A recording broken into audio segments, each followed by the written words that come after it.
प्राय हाम्रो गाउँघरको बिहानीको सुरुवात ओखलढिकीको मिठो तालबाट सुरुवात हुन्थ्यो। ओखलढिकी केवल अन्न कुट्ने साधन मात्र होइन, यो हाम्रो परम्परा, हाम्रो सिप र हाम्रो पहिचान हो। पुर्खाबाट सिकिएको यो प्रविधिले हामीलाई श्रम, सहकार्य र आत्मनिर्भरता सिकाउँछ। नमस्कार, म शीतल न्यौपाने हाल कृषि तथा वन विज्ञान विश्वविद्यालय रामपुर चितवनको 7औं सत्रान्तमा अध्ययनरत छु र आज हामी ओखलढिकीको काम गर्ने तरिकाबारे जान्न गइरहेका छौँ। ढिकी सामान्यतया काठको बनाइन्छ। ढिकीको एक भाग खुट्टाले टेकेर तलमाथि चलाइन्छ र अर्को भागमा मुसल जोडिएको हुन्छ, जसले ओखलमा रहेको अन्नलाई कुट्न सहयोग गर्दछ। ढिकी चलाउन प्राय 2 जनाको आवश्यकता पर्छ। एउटा व्यक्तिले ढिकी चलाउँछ, अर्को व्यक्तिले ओखलमा अन्न हाल्ने, फर्काउने र निकाल्ने गर्छ। पहिले ओखलमा धान, मकै वा कोदो राखिन्छ।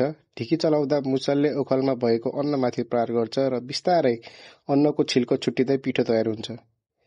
यो काममा ताल, धैर्यता र सहकार्य अत्यन्त जरुरी हुन्छ। ढिकी चलाउँदा शरीरको व्यायाम पनि हुन्छ र मानिस बीचको समन्वय अझ बलियो बन्छ।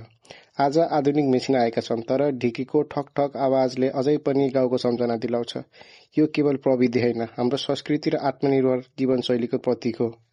धन्यवाद।